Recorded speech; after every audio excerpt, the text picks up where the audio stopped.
버타거리 브라더스의 디렉터스 컷.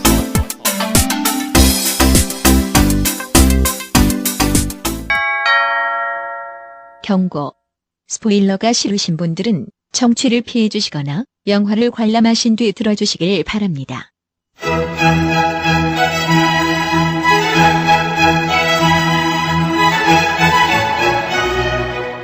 본 녹음은 코로나19 방역 지침을 준수하여 진행했음을 알려드립니다.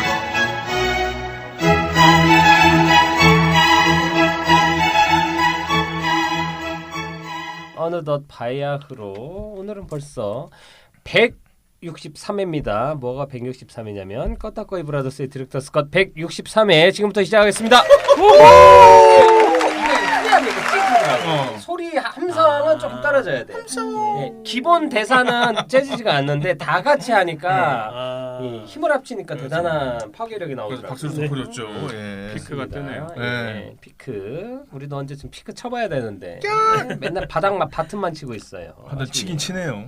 좋습니다. 잘 치는 우리 안 감독님 오늘도 자기소개와 근황 토크부터 시작하겠습니다. 이름 나온 김에 안 감독님 자기소개 부탁드릴게요. 안녕하십니까 우리 반갑습니다. 다람쥐 안 감독입니다. 다람쥐. 이상해. 많이 이상해요. 이거 많이 힘드시다는 얘기를 들었는데 그게 다람쥐에서 바이브레이션이 나올 줄은 몰랐네요. 민경훈 옹을 너무 좋아한 나머지 한번 넣어봤습니다. 해저 6만리까지 내려가지고 이런 12만 리. 좋습니다. 어디까지 가실지 모르겠는데 뭐 하고 지내셨나요? 네, 지금 남의 이게 변을 치워주고 있고요. 그걸 빨리 정리하고 재충전의 시간을 가지면서 빨리 이트풀을 진행해야 하는데 이트풀가 뭐죠? 저는 알고 있지만 다른 분들에게 이 아. 감독 트로트 푸는 거예요. 프로젝트. 감독 트로트 가수 트로트 맹글기 프로디 만들 프로젝트. 프로젝트 이트만푸라고 해주세요 그럼. 그래요? 예 많이 하는 이트만푸. 이트만만 줄 알고요. 있어 네. 보이잖아요. 그러니까 이트만프. 이트만푸. 예, 그걸 준비하고 있지요. 예, 좋습니다. 한번 좀 들려줄 수 있나요 지금? 아니요, 그렇진 않고요. 샘플은? 가사를 이게 가사 아직 준비 안 됐나요? 아니 됐습니다. 뭐냐면은 예전에 그 혹시 아실지 모르겠는데 주현미라는 가수 아시죠? 마주치는 눈빛이 맛이라면 이라면 한이 없어. 대박 나겠네요. 대박 나겠어. 우리 이편재. 근데 그분이 원래 약사 출신이잖아요. 맞아요. 약사 출신 가수인데 그분이 데뷔 앨범이 뭐냐면은 쌍쌍 파티라고 우리 흔히 얘기하는 그 그래요? 트로트 테이프. 그런 게 있었구나. 예, 그거로 데뷔하셨어요. 그래서 음. 예전에 그 제가 어떤 녹음실에 녹음을 하는데 옆방에서 그 테이프 틀어놓은 거예요. 그래가지고 그 테이프가 이제 옛날에 60분짜리잖아요. 60분 내내 노래가 나와요. 근데 난 그래서 틀어놨길래 아씨 녹음실 녹음하는데 이게 테이프를 틀어놓고 그랬어. 근데 알고 보니까 녹음 중인 거예요.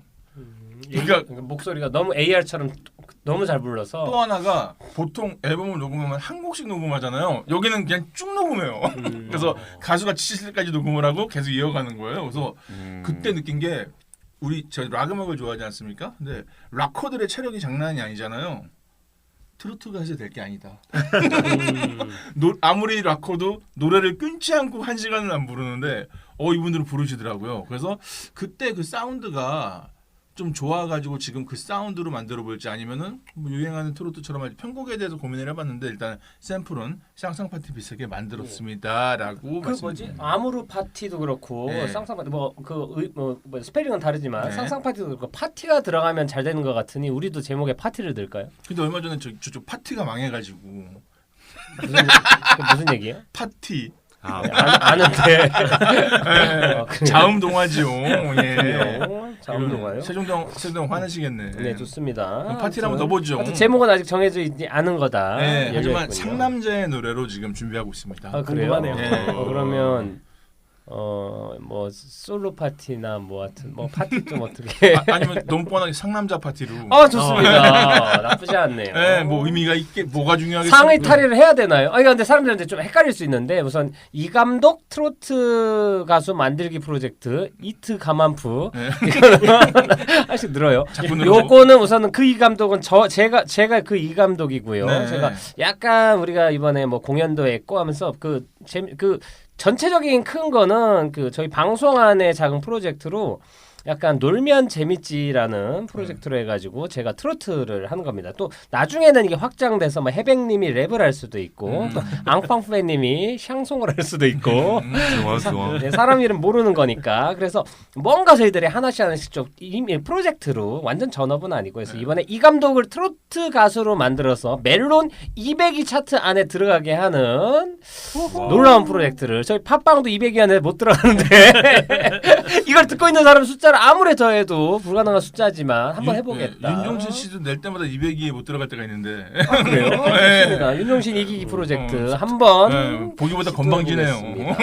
좋습니다. 예. 그래서 기대하겠고요. 너무 긴 근황이었고요. 네, 아마 뭐 8월이나 뭐 그때쯤 아주 천천히 좀 공개가 될 것 같고 그 진행되는 과정에 대해서는 앞으로도 이렇게 그 계속 소개를 해주시면 좋겠습니다. 자 다음 소개는 앙팡페님 자기 소개 부탁드릴게요. 네, 안녕하십니까. 육아와 영화를 사랑하는 남자 앙팡패입니다. 거짓말하지 마세요. 육아와 영화와 김쌤도 사랑하잖아요. 네, 제가 저번 방송 덕분에 아주 집에서 요새 반찬은 바뀌지 않았지만 분위기가 바뀌었다라는 얘기가 있습니다. 반찬 찾아줘요? 반찬이요? 반찬은 자기가 더 맛있는 걸 하고 있죠 요즘에 기분이 좋으니까. 제가 많이 하고 있죠. 네, 그래요. 네. 어제 아침에 제욕했다고. 제 욕을 했다고요? 예. 알겠습니다. 아무튼 진짜 아재. 후일담 어떠신가요? 이제 결혼 이야기 방송도 나가가지고 피드백도 네네. 했고 중요한 건 구독자도 일이 늘었더라고요. 네. 김쌤인 것 같다. 그런 것 같아요. 예. 어떻게 들으셨는지 김쌤님 그 후일담 좀 들려주세요. 일단 김쌤님께서 극존칭 쓰시네요. 굉장히 즐거워하셨고요. 또 방송 듣고 너무 재밌다고 다음에 또 한번 기회가 되면 하고 싶다고 얘기를 하셨고 그리고 그날 맛있는 걸 시켜 먹었고 엽떡 말고 뭐 먹었더라? 뭐 하여튼 뭐 시켜 먹었어요. 맛있는 거. 네, 그래서 아주 분위기가 좋다. 이야. 그리고 마침 바쁜 것도 살짝 끝나가지고 이번 주에 집에도 이제 일찍 가고 이래서 그녀의 얼굴이 더 활짝 폈다. 좋네. 뭔가 조금 분위기가 좀 이상하다 할 때마다 초대를 하는 거예요. 그래서 저희가 갑자기 김생님이 옆에 계시면 이거 앙팡패님 집안에 약간 우환이 있구나라고 생각을 하시고 셋째 대신 파케로. 약간 너무 좋네요. 우리가 고맙습니다. 약간 해구산 역할을 해주고 있는 것 같아요. 그래. 핵우산. 네, 아주 좋은 역할을 잘못 해주고 알아들어가지고. 있는 것 아주 그냥 방송 덕분에 아주 행복한 좋습니다. 나날들을 보내고 있습니다. 단 한 명이라도 우리 방송을 통해 행복할 수 있다면 저희는 뭐 대만족입니다. 좋습니다. 그러려고 만든 건 아니지만. 그리고 또 그거 말고 다른 근황은 또 있나요? 뭐. 네, 조금 바쁜 것들이 정리가 되면서 여유가 생기니까 막 그 영화도 막 낮에 보고 클럽도 가고 뭔가 진짜 제가 한 2달 동안 진짜 정신이 하나도 없었거든요. 그래 근데 보였어요. 그 녹음도 동공이 항상 한쪽 눈은 11시에 가 있고 한쪽 눈은 3시에 가 있어. 양쪽 이거 하나인가요? 녹음도 맨날 못 무서웠어. 나가고 막 이렇게 있었는데 이번 주부터 좀 풀리면서 여유가 생기니까 너무 좋더라고요. 눈은 들 풀렸는데 네. 좀 마음이 풀려서 우리가 다행이네요. 바빠서. 놀아줘. 그러니까 항상 타이밍이 중요한데 그쵸, 타이밍이 이제부터 중요하죠. 우리가 바쁠 거라. 그러니까. 하지만 좋고요. 자 그리고 옆에 있는 해백님 문화를 사랑하는 문화 알림이. 우리 해백님 자기소개 및 네. 근황 토크 부탁드릴게요. 안녕하세요. 문화 알림이 해백입니다. 깨달의 민족입니다. 요즘에 확실히 코로나 이제 어느 정도 끝나니까 너무 재밌는 행사가 많아진 것 같아요. 저도 그래서 최근에 특별한 분이 또 내한을 하셔가지고 제가 만나고 왔습니다. 탐 크루즈는 제가 가진 못했고 탐은 우리 녹음만 나온 것 같더라고요. 직접 가지는 못했어요. 너무나 못 갔네요, 저희도. 네, 그래서 그 해당 영상만 이제 받아서 이렇게 봤고 요번에 저는 그 일론 머스크의 어머니 만나고 모델이신 그 네, 백발의 네, 그래서 실제로 현장에서 이렇게 뵀는데 이게 포스가 네 그렇겠죠. 강렬하시더라고요. 그 네. 어머니한테 도지코인 물어봤어요? 아들 왜 그래요? Do you like 도지? 우리한테 왜 그랬냐고. 네, 차마 말을 붙일 수는 없어요.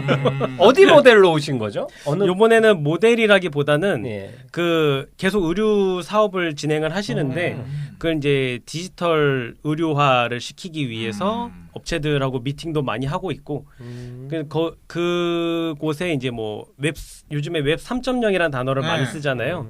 블록체인을 입혀서 뭐 NFT화 시키고 이런 사업을 이제 하겠다라고 알리기 위한 자리로 오늘 그분도 이번에 오신 알림이 거라서. 역할로 오셨군요.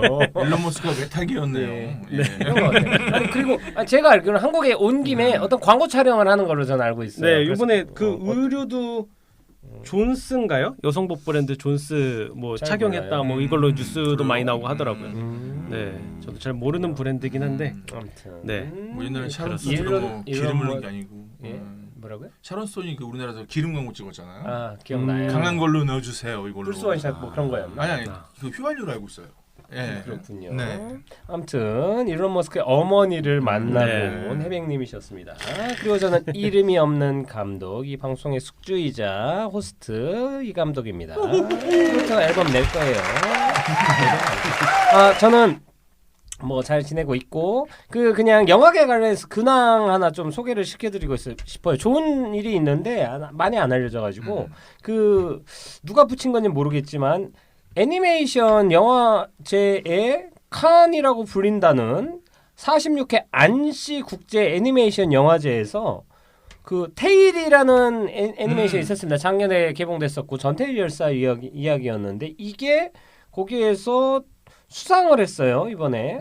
근데 이게 칸 영화제에서 그 단편 영화도 한 편이 수상을 했고 이번에 테일이가 심사위원 특별상 수상했는데 상당히 좀 큰 상입니다. 그리고 워낙 한국이 애니메이션 쪽에 약간 잘 그렇게 불모지 아닙니까? 그렇습니다. 그런 데에서 또 테일이라는 게 이게 전태일 열사 어떤 기념관도 세우고 그 몇십 주년 기념으로 해가지고 이게 막 펀딩도 하고 해서 만들었던 애니메이션인데 의미도 좋은데 아마 완성도나 이 평이 해외에서도 좋게 나왔다는 게 더욱더 큰 의미가 있는 것 같아서 소개를 시켜드리고 싶고 워낙 요즘에 또 한국 문화에 대해서 문화 강국이 있고 해서 관심이 많은데 요런 분야에서 조금 이슈가 덜 되는 게 좀 아쉬워서 테일이 수상한 거에 대해서 축하드립니다. 단편은 문수진 감독의 각질이에요. 안 감독님이랑 친한. 그러니까요. 각질이라는 단편도 이번에 수상을 했어요. 2편이나 수상을 했는데 많이 이슈가 안 돼서 좀 아쉽습니다. 하여튼 대한민국 대단합니다. 다큐인가요? 좋습니다. 왜요? 다큐인가요? 안 감독님 잘 때 몰래 찍었대. 그러니까요. 양말 벗기고. 몰래 찍었으면 출연료 못 받았겠네. 못 받지. 네. 그리고 본인 발인지도 모르지. 셀럽 되겠네. 좋습니다. 발러. 자, 그러면 자연스럽게 또 수상 얘기가 나왔으니까 오늘 다루는 영화도 워낙 이슈가 크게 됐었고 심지어는 나라의 그 대통령까지 직접 가서 관람을 했던 영화로서 유명을 하기 때문에 오늘도 연관이 있는 영화인 것 같습니다. 오늘 영화 제목이 뭐죠, 앙팡팬님? 브로커입니다. 네, 그냥 브로커 그래가지고 반말인 줄 알았어요. 깜짝 놀랐어요. 좋습니다. 오늘 영화는 칸에서 드디어 송강호에게 나무주연상을 안겨준 영화 브로커입니다. 자, 평소처럼 또 스토리 뜨고 갈까요? 똑똑 스토리 왔어요. 비오는 밤 한 교회 베이비박스 앞에 아이를 두고 가는 미혼모 소영. 멀지 않은 곳에서 그 모습을 지켜보다 찬 바닥에 있는 아이를 베이비박스 안에 넣어주는 경찰 수진. 박스 안에 아이를 몰래 빼돌리려는 상영과 동수는 버려진 아이들을 불법적인 방법으로 판매하는 브로커들이다. 이를 몇 달 전부터 몰래 추적 중인 수진과 이 형사는 상영과 동수를 현행범으로 잡을 기회를 계속 엿보고 있다. 그러던 중 다음날 아이를 찾으러 온 소영은 우성이 없어진 걸 알고 경찰에 신고하려 하자 상영과 동수는 솔직하게 모든 걸 털어놓게 된다. 아이에게 더 좋은 부모를 찾아주기 위해서였다는 변명이 기가 막히지만 이상하게도 소영은 자신도 함께 우성에게 부모를 찾아주기 위한 여정에 동참하게 되는데 점점점. 예, 잘 들었습니다. 불법적 인에서 갑자기 강조해서 불법을 그렇게 싫어하시는 앙팡팬님이다. 또 가족 영화다 보니까 그러니까. 이게 여러모로 또 아이와 관련된 에피소드라 감정이입을 하신 것 같다라고 생각하면서 자연스럽게 앙팡팬님부터 한 줄 평을 들어보겠습니다. 한 줄 평 뭐라고 했나요? 잘 연결하다 관객과는 끊겨버린 연결의 고리. 너와 나의 연결 고리. 그 우리 안에 소리. 좋습니다. 근데 끊겨버렸어요. 네. 안타깝네요. 자, 그리고 옆에 있는 안 감독님 한 줄 평. 난시의 노안입니다. 본인에 대한 이야기인가요? 들어볼까요? 안경 안 쓰고 하세요? 못 봤어요? 무슨 얘기예요, 그게? 일단 제가 난시에 예. 노안이 왔거든요. 축하드립니다. 예. 근데 난시에 참 힘든 점이 멀리 있는 게 잘 안 보여요. 그렇잖아요. 예. 근데 더 문제는 거기에 노안까지 겹치면 가까이 있는 것도 안 보여요. 배는 게 없구만. 맹인이네요. 그래서 자토 이치네요, 거의. 예를 들어서 지하철 타고 가면서 카톡이 오게 되면은 일단 안경을 벗고 이렇게 봐야 돼요. 예. 가까운 걸 보려면은.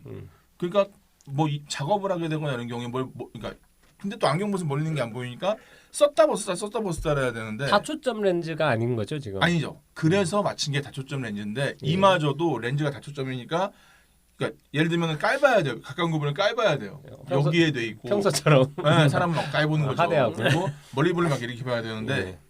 이 영화를 보면서 초점이 나가는 느낌이 들었어요. 영화를 보는 내내 도대체 그러니까 뭐 벌써 느낌은 아시겠지만 은율건이요? 직접적인 게 아니고 네. 은율로 비꼬으신 거군요. 이거는 진짜 난시에다 노안이 겹친 영화인데라는 생각이 들면서 이 2시간 넘는 시간을 또 시간에 예민하지 않습니까? 그래서 네. 화딱지가 나가지고 네, 그냥 짧게 한 줄로 줄이니까 난시의 노안이더라고요. 늙은 얼굴이 아니라 늙은 눈이었음이 다람쥐. 네, 그래요. 잘 들었습니다. 네.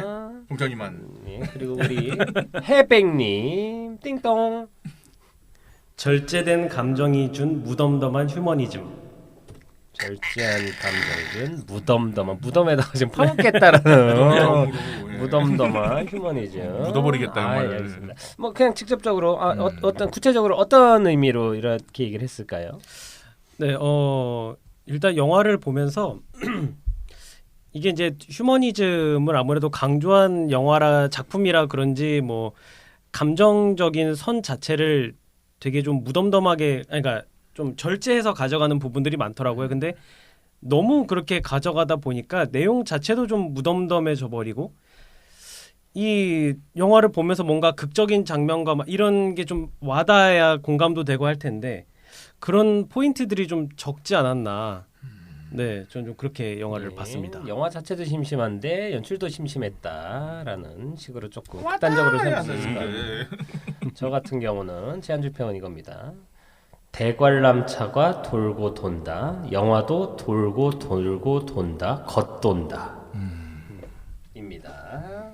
사실 저는 이게 뭐 이따가 또 얘기하겠지만 고레에다 히로카즈 감독이 만든 영화가 아니었으면 더 싫었을 것 같고 고레에다 히로카즈 감독이라 애정을 갖고 또 워낙 그 애정어린 배우들이 나왔기 때문에 좀 봐주긴 늦지만 좋게 보려고 했지만 뭔가 영화가 뭐 연기, 캐릭터, 개연성, 사건 그리고 메시지 이런 것들이 총체적으로 다 그 조합이 안 되고 그냥 나열된 것 같은 느낌이 들면서 공감대 형성이 어렵고 그리고 아무래도 워낙 전작들이 대단한 영화가 많았기 때문에 비교를 할 수밖에 없어서 좀 안 좋게 본 경향이 큰 것 같았습니다. 뭐지? 그 앙팡팬님은 한 줄 평 뭐라고 했었죠? 잘 연결하다 관객과는 끊겨버린 연결의 고리. 주로 어디에서 끊겼다고 생각을?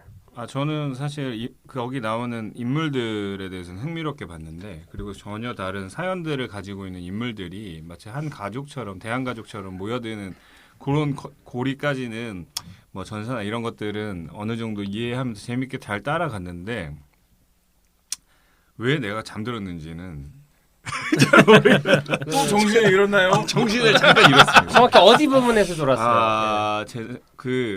만나가지고 여행하는 장면, 그 음. 세차장 뒷장면에서 잠깐 졸았어요. 그게 제일 재밌었는데 그래요? 세차장 어쩐지. 장면이 제일 흥미로웠던 건 사실이고 그 뒤가 재밌는 건 아닌데 하여튼 그때가 제일 그래도 행복해 보인다. 영화의 네네네. 캐릭터나 연기나 이런 것도 뭐가 되게 편해 보여서. 그날 제가 새벽 4시 반에 일어나가지고 안 그래도 점심 먹고 좀 졸렸는데 아무튼 잠깐 졸아버렸다는 그게 끊겼다는 그래서. 그렇군요. 근데 사실 관객을 그런 이야기 속으로 끌어들이는 데는 어느 정도 실패한 영화가 아닌가. 맞아요. 그런 생각은 들었습니다. 좋습니다. 반만 일어났어도 예. 그럼 잘 봤죠. 아니 우리 와이프는 같이 봤는데 김 쌤은 엄청 잘 봤더라고요. 그리고 결국 그게 밀도고 힘이라고 생각을 해가지고 좀 더 예를 들면 드라이브 마이카 같은 영화도 이게 되게 느린 호흡인데도 생각보다 안 지루하게 저는 봤던 기억이 나가지고 그러네요. 이 영화는 그런 점이 있다고 생각을 하면서 자연스럽게 이 감독의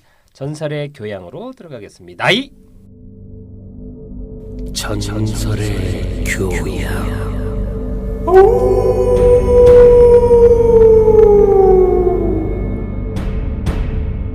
부록거 2022년작 안 감독님이 경멸하는 129분이에요. 9분이 넘어갔습니다. 개봉은 2022년 6월 8일. 중요한 건 수상을 했지요. 칸 영화제에서 송강호에게 나무주연상 안겼습니다. 영화를 보고 나서 제가 느낀 건 약간 공로상 개념으로 준 것 같다라는 영화 자체에 주기 조금 안쓰러운 게 칸이 한 영화의 감독이나 심사위원 뭐 특별상 이런 거랑 연기상을 같이 주지 않아요. 약간 상을 나눠주는 경향이 있기 때문에 만약에 작품상이나 이런 걸 탔으면 어차피 연기상을 못 주는데 저는 오히려 이 기회에 송강호에게 줄 수 있다라는 그러니까 송강호가 나온 작품에 연기상을 못 주는 이유가 대부분 영화가 좋았어요. 그러니까 영화 자체가 상을 타버리니까 박쥐도 그렇고 그러니까 배우한테 줄 기회가 없었는데 이번에 이참의 기회다라고 해서 왠지 송강호한테 준 것 같은 감독의 배려일까요? 송강호 상 그러니까 CJ의 음모론이다. 송강호와 한국 영화계에 업적이 있는데 상을 주긴 줘야 되니까 송상프 영화가 너무 돋보이진 않게 배우가 상을 받을 정도로만 만들어 달라고 해서 고레 다이렉터가 그 선을 맞춰준 게 아닌가. 일부러 그러니까, 발톱을 숨기고 그러니까 영화 기술자인 거죠. 송강호 상주기 프로젝트 맞습니다. 라는 음모론을 안 감독님이 제시했습니다. 네, 한일 합작이네요. 좋습니다. 그렇고요. 그리고 그 출연한 배우들은 뭐 다 얘기할 필요는 없는 것 같아요. 그 워낙 알만한 배우니까. 근데 뭐 송강호, 아이유, 이지은, 그리고 강동원, 이주영 뭐 하고 중요한 건 배두나도 나오고 중요한 거는 그 메인 역할들은 그렇다 치고 단역이랑 그 단역들이 유명한 사람들이 많아요. 이동휘, 김세벽, 박해준, 그리고 송세벽 특별 출연이더라고요. 예, 그러니까 씨도. 둘이 특별 출연했죠. 이게 저는 단점이라고 생각을 해요. 이게 잠깐 나오는 역할인데 유명한 사람이 나오니까 재미는 있을지언정 영화에 대한 몰입도나 그 고레다 히로카즈 감독이 원래 다큐멘터리 감독이었거든요. 그렇죠. 그리고 극사실주의로 영화를 찍고 오히려 안 유명한 배우들이 나올 때 더 영화가 좋았던 기억이 저한테 납니다. 그러니까 예를 들면 다르덴 형제 감독 영화도 그렇고 좀 약간 예술 영화 반열로 보긴 하는데 보고 있으면 영화인데 뭐 대단한 극적인 사건이 없지만 진짜 리얼한 어떤 느낌이나 그런 게 있어서 영화의 밀도를 높여주고 몰입도를 높여주는 힘이 있다고 생각을 해요. 그런데 유명한 배우가 나오면 오히려 튀는 경향이 있어요. 그 내일을 위한 시간이었나라는 영화 있어요. 다르덴 형제 영화에 그 꼬띠아르 코트니브 누구지? 마리온 꼬띠아르였나? 그 배우가 그 노동자로 그 비정규직 뭐 잘린 노동자로 나오는데 자꾸 몰입이 방해되는 경험이 있어요. 너무 아름다우시니까 저분 거기에서 저렇게 노동자로 고생하는 모습이 왠지 좀 낯선데라는. 근데 연기를 정말 잘하셨지만 근데 이번에도 약간 스타 플레이어들이 나오다 보니까 약간 이질감이 느껴지는. 그리고 뭐 예를 들면 그렇게 아버지가 된다 같은 영화에 나온 멋있는 배우가 나오지만 그 배우는 엘리트 의식을 갖고 있는 성공한 사람이었기 때문에 캐스팅이 맞는데 다른 역할들은 특히 이 고레다 히로카즈 다른 역할들은 되게 서민이나 그거보다 못한 사람들에 대한 이야기라 그 아버지로 많이 나오는 릴리 프랑키라는 배우 있어요. 약간 머리 숱 없으신. 우리 대통령 닮으신. 네, 대머리 독수님 닮았습니다. 그런 배우들이 되게 잘 어울리고 송강호 같은 배우도 그런 역할들인데 옆에 강동원, 이지은 또 막 박해준 뭐 이런 배우들이 특별 출연 나오는 순간 몰입이 계속 방해가 됐다라는 생각이 들고 부부의 세계도 되고 응팔도 되고 막 그러더라고요. 맞아요. 그리고 그분들이 잘하는 연기 어떤 그 시선을 끄는 연기가 영화 톤에 또 안 맞는다는 네. 생각이 계속 들어서 극적으로 자꾸 만들어 버리니까 왠지 입양하는 게 죄는 아니잖아. 뭐 근데 이러고. 어떻게 보면 또 저희 한국에서는 이제 그렇게 느끼지만 이게 이제 해외에서는 그분들이 네. 그렇게 아직까지는 뭐, 유명하지 연기를 너무 않으니까. 잘하시는 근데 사실 이 조연으로 보시지 영화가 않았을까? CJ에서 만들고 결국에는 내수 시장이 중요한 영화이기 때문에 이게 뭐 외국 영화면은 그렇게 얘기할 수가 있는데 외국 감독을 했지만 한국 영화이기 때문에 사실 내수 시장에서 실패하는데 해외에서 잘 된다는 건 쉽지 않은 방향이기 때문에 라고 생각을 하고 우선은 이제 중요한 건 고레에다 히로카즈 감독이에요. 이 사람이 왜 대단하고 이 사람이 칸 전 세계에서 거의 막 천재 감독이라고 말할 정도로 그리고 지금 일본 영화를 지탱하는 몇 안 되는 감독이기 때문에 고레에다 히로카즈 감독이 한국에서 작품을 했다는 것도 의미가 있고 이 사람이 왜 이렇게 칸에서 주목을 받느냐에 대해 얘기하려면 필모그래피를 좀 봐야 됩니다. 1995년에 환상의 빛이란 영화로 시작을 했고요. 그리고 원더풀 라이프 그리고 아무도 모른다 하고 쭉쭉 있는데 설명하기 전에 우선 아무도 모른다로 사실 한국에서는 많이 알려졌어요. 왜냐하면 영화도 좋은 게 문제가 아니고 이 아기라 유한가는 아역 배우가 주인공이었는데 이때 칸에서 올드보이도 경쟁 부분에 올라갔을 때였는데 올드보이 최민식 연기상을 줄 거냐에 대해서 한국이 초미의 관심을 하고 있었을 때였습니다. 근데 정작 나무주연상을 탄 게 아무도 모른다의 아역 배우였어요. 그래서 그 최민식 대신 수상을 한 배우가 이 영화의 주인공이었기 때문에 관심을 많이 끌었었어요. 그래서 저도 이 영화를 봤던 기억이 나고 상당히 강렬하고 너무 좋았던 영화입니다. 이게 그 소년 가장들 어린아이들끼리 부모 없이 사는 애들이 살다가 실제로 걔네들 사이에 굶어 죽고 이런 아이가 나오고 이런 일본에 실제 있었던 사건을 계기로 해서 만든 영화인데 되게 충격적이었고 강렬합니다. 그리고 이때부터 이제 아역 배우들 연기를 정말 잘 다루는 걸로 유명했어요. 이게 충무로 나중에 헐리우드에 그 속설입니다. 그 가장 연기 지도하기 힘든 세 개 존재가 있어요. 3B라고 하는데 첫 번째는 비스트 동물이에요. 그리고 두 번째 베이비 아역 배우들입니다.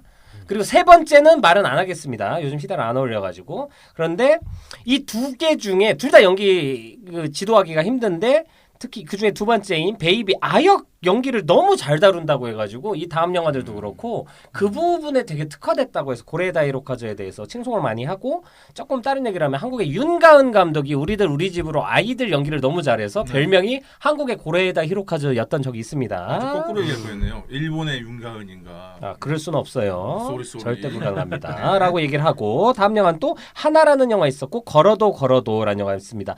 아, 그 고레에다 히로카즈 감독 영화 중에는 최고로 꼽는 거에 거의 첫 번째로 많이 꼽히는 게 걸어도예요. 한 가족들이 연휴 때마다 만나서 그냥 나누는 이야기인데 되게 덤덤하고 소소한데 가족 안에 이제 죽은 아들이 한 명 있고 그것과 관련된 가족 개개인의 어떤 사연이 있습니다. 특히 아빠와 엄마 간의 그런 것도 그렇고 한데 우선 명절마다 모이는 모습과 그게 우선 우리나라도 되게 뭐 설이나 추석이 있었으니까 그리고 가족들이 되게 행복해 보이는데 특히 엄마가 던지는 말 한마디가 비수에 꽂히는 게 있어요.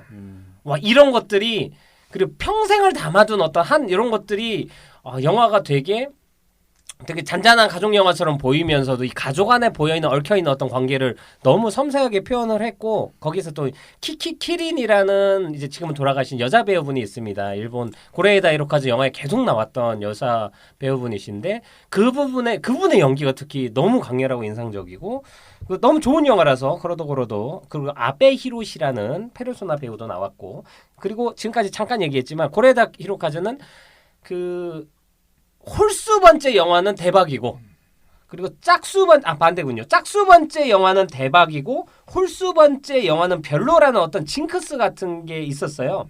근데 나중에는 깨졌지만 계속 좀 얘기를 하면 하여튼 2009년에 공기 인형이라는 영화 있었고 이거 홀수 번째입니다. 그리고 배두나 나왔습니다. 그리고 짝수 영화에서 진짜로 일어날지도 몰라 기적. 이 영화 너무 좋아합니다. 그렇습니다. 그리고 그다음에 좀 바뀌네. 그렇게 아버지가 된다 2013년. 그다음에 바닷마을 다이어리 2015년. 그리고 태풍이 지나가고 세 번째 살인, 그리고 어느 가족, 그리고 파비안네에 관한 진실. 이거 해외에서 찍었고 외국 배우들 나왔어요. 그 다음에 브로커입니다. 근데 아마 그렇게 아버지가 된다쯤부터 그 징크스는 깨졌고 그 전에는 되게 확실하게 맞아떨어질 정도로 하나 별로 하나 대박, 하나 별로 하나 대박인 길을 걸어 오셨었습니다. 그리고 또 추가로 얘기 드리면 고레에다 히로카즈 감독이 한국 영화 되게 좋아해요. 그리고 한국의 뭐 부산영화제에 항상 초청을 돼가지고 그리고 고래 그 봉준호 감독의 살인의 추억을 보고 완전 팬이 돼가지고 둘이 절친이 돼서 뭐 항상 서로 이렇게 해주고 한국 영화계에 대해서 꼭 작업해보고 싶다고 얘기도 하고 그리고 이 부분이 역사관이 되게 올바른 분이라 다큐멘터리에서 그런가 일본에 대해서 잘못된 그 전범 국가로서 잘못된 거에 대해서도 소신 발언도 하고 그래서 일본에서 되게 싫어합니다. 아베 일때 탄압을 또 많이 받았어요. 그리고 일본 영화계의 문제점이나 이런 거를 꼭 집어서 얘기를 했고 또 그 칸에서 제일 큰 상을 탄 게 어느 가족인데 어느 가족이라는 영화 자체가 원래 만부키 그 가족 그이란 제목으로 도둑 가족이란 뜻이에요. 원래 제목은. 그래서 일본의 경제적인 문제와 가족이나 어떤 복지적인 문제에 대해서 다룬 영화로 상을 타는 바람에 그러니까 아베 입장에서 조금 자존심이 금이 가는 입장이라 일본 내에서 그 영화를 막 띄워주거나 그러지 않았어요. 이게 비슷한 예가 그 중국에서 얼마 전에 그 노매드랜드로 그 여자 감독이 상을 탔을 때 그 감독이 약간 중국에 대해서 안 좋은 얘기를 한 거나 이 발언 때문에 중국에서는 상 탄 거에 대해서 그냥 패스하고 없었던 일처럼 했던 거랑 비슷한 케이스인데 사실 그러면서 더욱더 좀 영화 만드는 환경이 어려워져서 겸사겸사 아마 이번에 한국에서 영화를 만들었다고 또 생각이 들고요. 한국에도 이런 일이 있었습니다. 봉준호, 박찬욱 감독이 특히 이창동 감독도 그렇고 한국에서 잘 나가다가 블랙리스트가 되면서 사실 그때 헐리우드에서 한국 감독들이 많이 팔렸었어요. 막 이런저런 영화. 그게 한국 감독이 잘해서 된 것만도 있지만 한국에서 제작 투자해주는 환경이 안 만들어져가지고 어쩔 수 없이 해외로 간 것과 되게 닮아 있는 현상으로 한국에 와서 브로커를 찍었다라는 느낌이 있기 때문에 이거 참 그 어떤 나라적인 정책과 어떤 문화를 대하는 태도와 그 영화 만드는 것과는 확실한 관련이 있다라는 거를 다시 한번 생각을 하게 되고요. 그리고 뭐 이동진이 상당히 좋아해가지고 뭐 유명하고 그 간장게장을 참 좋아한답니다. 아이고. 한국만 오면 간장게장을 계속 먹어가지고 한국에 뭐 시사 그 상영회나 뭐 이렇게 영화제 초청을 해서 와도 사람들이 영화 소개시켜주러 온 게 아니고 간장게장 먹으러 온 거 아니냐고 사람들이 얘기를 할 정도로 많이 유명한 분이고 사실 그 몇 안 되는 진짜 그 예술 영화나 그리고 일본 영화의 전통을 좀 이어오고 어떤 아상을 이어오던 감독님이 우리나라에서 같이 작업을 한 거는 정말 영광스러운 일이라고 생각을 하고요. 덕분에 송강호 님도 수상을 했고 하지만 그가 여기에서 작업을 하게 된 배경이나 이런 걸 보면 참 좀 안타깝기도 하다라는 생각을 하면서 우선은 여기서 좀 맞춰보도록 하겠습니다. 사실 되게 그 지금 영화계에서 되게 중요한 감독이고 중요한 감독이었고 계속 그런데 또 한편으로 약간 뒤천으로 잊혀지는 느낌이 들고 이래가지고 그래서 사실 그 주목을 많이 못 받았고 그리고 이분이 하던 영역이 약간 다르된 영대도 그렇지만 이름은 들어봤을지 모르겠지만 그 사람 영화는 평생 안 보고 그냥 넘어갔을 분들이 훨씬 많은 그런 감독이라서 오히려 브로커를 통해서 사람들이 좀 실망을 하더라도 이 감독 영화를 한 명이라도 더 많이 보게 되는 계기가 된 건 사실이라 이 기회에 조금이라도 이 영화를 좋게 보는 소수들은 다른 영화도 좀 찾아볼 수 있는 그 브릿지 역할을 좀 해준 영화였으면 좋겠다라는 생각을 하면서 여러분들의 프리토크를 또 시작해 보도록 하겠습니다. 또 어쨌든 이 작품이 또 에큐메니컬 상이라고 해서 이게 에큐메니컬 재단이 이제 그런 영화제가 열릴 때마다 별도의 심사위원을 조직을 이렇게 해서 이제 주는 상이거든요. 그래서 이제 뭐 칸뿐만이 아니라 이렇게 진행을 하는데 칸에서 이 상이 나온 건 한 40년 정도 됐다고 하더라고요. 그래서 인간 존재를 깊이 있게 성찰한 예술적 성취가 돋보이는 작품에 대해서 주는 상인데 이게 작품상을 받았거든요. 그러니까 그만큼 그 어떤 아이와 이 생명이라는 존재에 대해서 얘기를 한 요 부분은 굉장히 좋다고 봐요. 저도 작품적으로도 좋았고 또 이 베이비박스라는 게 원래 유럽에서 먼저 시작이 된 문화여가지고 있는 제도긴 하군요. 네, 이게 기록상으로는 1198년에 그 이탈리아에서 교황이 처음 만드는 게 시작이라고 하더라고요. 그래서 해외에서는 워낙 아이를 못 기르니까 죽이는 경우가 많아서 이걸 방지하고자 만들어졌고 그때부터 이어온 그 제도가 베이비박스 제도라서 아마 그래서 관객들이 거기에 해외에서 좀 더 반응이 좋고 기립박수가 나오지 않았을까 그런 개념에 대해서 또 한번 보여주고 이런 풀어낸 부분들이 오히려 베이비박스 개념은 우리나라보다 해외에서 좀 더 익숙할 수도 네, 있다. 네. 저는 저도 처음 이번에 처음 알았어요. 알았어요. 이런 게 네. 있다는 네. 걸. 네. 알고는 있었습니다. 이런 어디에서 난 아이를 이렇게 대신 맡아주고 한다는 것 자체가 되게 낯설고 이런 그러니까 이게 허용이 되나? 라는 생각이 들었어요. 우선. 네, 이게 사실 법적 허용은 안 되고 있고 지금 그 UN 아동 인권 뭐 관련된 그쪽에서는 막고 있잖아요. 이거를 못 하게끔 막고 있는데 그렇군요. 네. 어쨌든 굉장히 역사가 오래된 약간 우리나라 문화더라고요. 문신 같은 거. 그러니까 영화에서 나오는 것처럼 종교 단체나 뭐 이런 쪽에서 아마 행해지는 네. 걸로 알고 있고 그리고 근데 사실 이거 보면서 어떠셨어요? 저도 사실 첫 번째 화두를 바로 던져주잖아요. 예. 그 대사로도 나오지만 그럼 낳기 전에 죽이는 게 나은 건지 아니면 낳고 나서 버리는 게 나쁜 건지 뭐 이런 대사가 나오는데 뭐 근데 그거는 좀 아까 좀 다를 것 같은 게 이게 천주교는 제가 잘은 모르지만 낙태 자체도 안 되잖아요. 네, 맞죠? 제가 그렇죠. 선지인데 그러다 보니까 아마 천주교 교황이 그런 제도를 만든 것 같고 네, 왜냐면 네. 낙태 네. 자체를 막아놨는데 그럼 낙태를 못 하잖아요. 그런 상태에서 출산을 하면 이거 좀 무책임하니까 그거에 대한 대안으로 만든 것 같고 근데 사실 우리나라 같은 경우도 그렇고 낙태가 몇 개월 이하는 인권으로 생각을 안 하기 때문에 사실 그때 낙태하는 거에 대해서는 동의만 있으면 가능하기 때문에 사실 법적으로 보면 그러니까 사실 이지은이 말한 건 그 개인의 윤리적인 태도지 법적으로 보면 태어나기 전에 사실 낙태하는 거는 법적으로는 불법은 아닌 상태지만 태어난 다음에 아이를 버리는 것 자체는 법적으로도 그렇고 이건 윤리적으로 그러니까 불법이기 때문에 그렇죠. 조금 더 태어나기 전에 낙태하는 거에 대해서는 그러니까 윤리적인 걸 배제하면 그쪽을 어쩜 옹호할 수밖에 없다. 우리 테두리가 그렇게 정해 있으니까라고 얘기하고 싶은데 이 영화에서는 그거를 동일한 가치로 얘기를 하니까 좀 약간 좀 전에 얘기 들은 유럽적인 가치관으로 네. 따져보는 게 아닌가? 그러니까 고레이다 히로카즈의 시선으로 본 게 아닌가라는 생각이 근데 들었어요. 사실 그거는 이제 법적인 어떤 시선 그리고 일반적인론의 시선인데 이제 애기 엄마 입장에서 그러니까 인간적으로 다가갔을 때의 문제는 좀 다를 수 있다고 생각이 들어요. 그러니까 이게 규정 지을 수는 없지만 모성애라는 게 사실 존재하잖아요. 그리고 그러니까 모성애라는 게 엄마들이 모두 갖고 있는 건 아닌 것 같기도 해요. 뭐 그렇지 않은 사람들도 많으니까. 근데 지금 극 중에서 이진 배우가 맡은 소영이라는 인물은 사실 좀 모호하긴 해요. 뭔가 이 사람이 모성애 있는 건가? 아닌 건가? 왜냐면 직접적으로 표현이 나오지 않거든요. 그러니까 막 그 보면 나중에 그 그러니까 불법적이지만 입양시킬 그 아이 박해준의 와이프가 모유 수유하는 장면이나 이런 거 나왔을 때 그 이지은 표정 이렇게 보여주는데 소영이라는 인물의 표정이 보여주는데 저 사람이 모성애가 있는 건가 없는 건가라는 거 되게 의아한 그런 장면들이 있어서 좀 헷갈리긴 하는데 어쨌든 낙태와 그리고 이렇게 아이를 버리는 행동 둘 다 사실 뭐 이렇게 썩 좋은 기준으로 바라볼 수 있는 모습은 아니지만 제도적으로 봤을 때는 낙태나 이런 것들이 어떤 더 합리적인 결정을 내릴 수 있는 구조이긴 하지만 이거 볼 때는 엄마 입장이나 뭐 부모 입장이나 뭐 아이의 입장이 또 있을 수 있죠. 뭐 그렇게 봤을 때는 참으로 어려운 문제가 아닌가라는 생각 들어요. 그러니까 근데 이제 뭐 낙태제도나 이런 건 있는 건 사실 그러니까 성폭행을 당하거나 원하지 않는 임신을 했을 때 그거를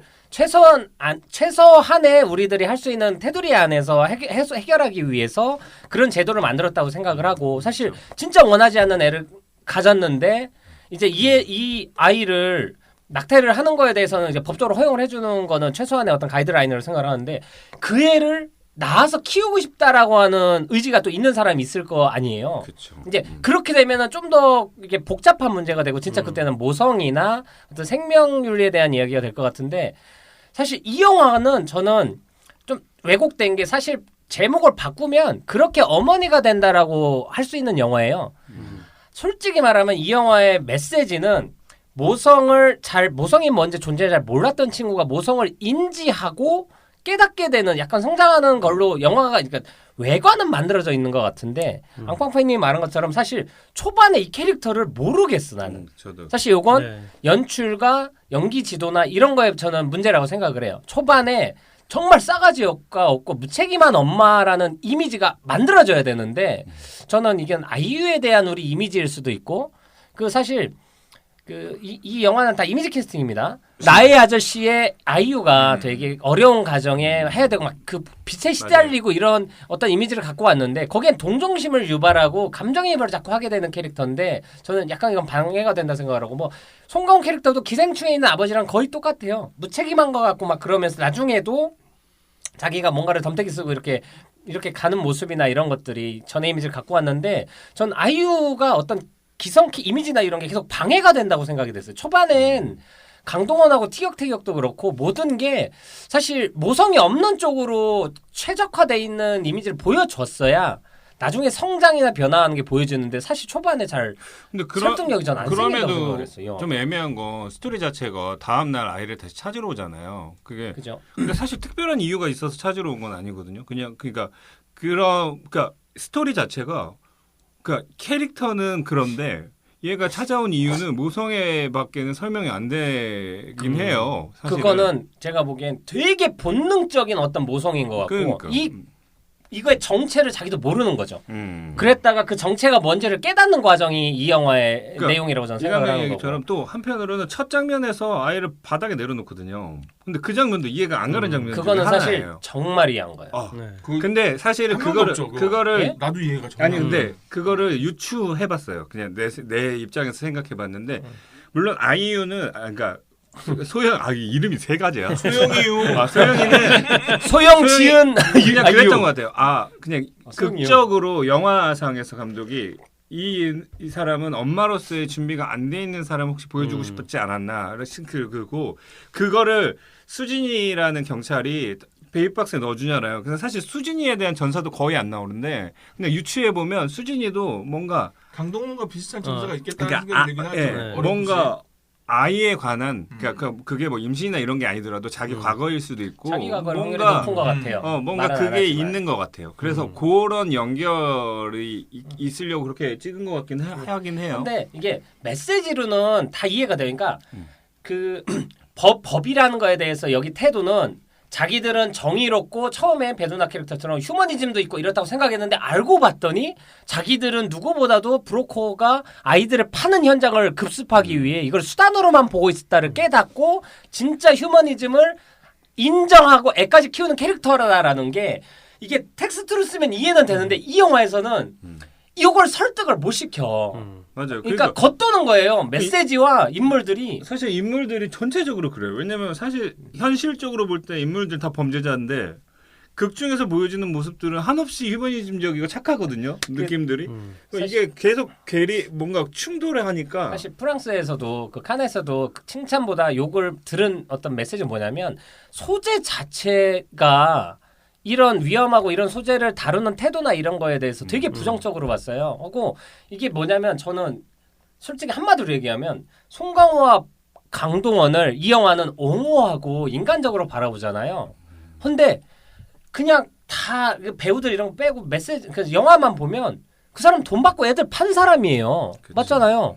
그리고 1,000만 원, 2,000만 원 따지고 있고 근데 마치 그 영화 태도도 잘못된 게 그 김예은 배우랑 초반에 그 애들을 데리러 온 남녀 커플 있잖아요. 첫 커플. 네, 이동희 할부해달라고 할부해달라고 그 울산에서 만나. 400짜리. 사실 그 사람들은 이 영화에 장치적으로 필요해서 쓴 사람이지 사실 그건 말이 안 돼요. 그 장면은 이 사람들은 진짜 아이의 생명을 돈으로 따지고 이러는 경시하는 그런 사람들도 있다라는 걸 보여주고 그 이지은에게 동기유발을 주는 것이죠. 이지은도 네. 그렇고 옆에 있는 강동원과 송강호는 그래도 인간적인 사람이야를 설명하기 위해 넣은 캐릭터인데 과도하게 꾸겨놨어요. 이 사람들은 사실 이 사람들이 진짜 애들을 사가지고 다른 의도로 뭐 다른 안 좋은 의도로 하려는 사람이라는 힌트가 있거나 무슨 형사들의 뭐를 위해서 데려온 캐릭터는 모르겠는데 여기서는 진짜로 그냥 입양하려는 부부인데 마치 입양하려는 부부들 전체들이 무슨 돈이나 물건으로 사람을 대하는 것처럼 그들의 인격을 깎아버리면서 오히려 범죄자들을 옹호하는 것처럼 보이니까 사실 처음부터 인물들의 구도나 설득력이나 이런 게 없이 그걸 억지적으로 자꾸 휴머니즘으로 메꾸는 식으로 가니까 그래서 사실 고레에다 히로카즈 감독이 만든 영화 중에 가장 판타지처럼 보이고 가장 설득력이 없는 영화였어요 저한테는. 이게 전체적인 어떤 주제로 봤을 때는 결국엔 어른과 제도가 만들어낸 문제가 근본적이다라는 걸 보여주고 싶었던 것 같거든요.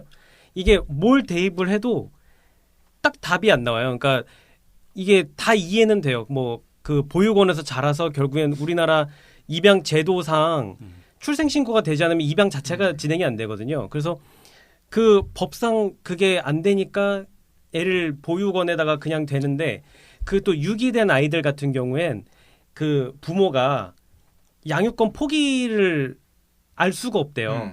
포기를 했는지 안 했는지. 그래서 그치. 입양하는 사람들도 꺼려 한대요. 이게 언제 친부가 나타나서 갑자기 어떻게 할지 내라고. 모르기 때문에 그래서 이렇게 유기된 애들은 입양 자체도 거의 불가능하니까 보육원에서만 살다가 이렇게 가고 그래서 그러면 과연 얘네들을 어떻게 할 거냐? 그럼 좋게 하려면 이렇게 해야 되는 게 아니냐라고 해서 나오는 그런 브로커들이나 그러니까 이해는 되는데 이 주제에다 맞추려다 보니까 너무 많은 사연이 들어가고 그러다 보니까 거기에서 나오는 괴리들이 많이 나오는 맞아요. 것 같아요. 이게 예. 그러니까 주제나 메시지는 충분히 공감을 하고 화두는 좋은데 그걸 만드는 스토리 자체는 되게 그냥 어떤 예를 든 거지 이게 정확하게 맞아떨어지거나 현실과 좀 동떨어진 느낌이 나니까 사실 일반 관객 중에도 이게 몰입을 하면서 보기 참 힘들었을 것 같은 사람이 참 많을 것 같다고 하고 또 중간에 이게 극전개를 위해서 아이유가 살인자잖아요. 저는 사실 그 전개가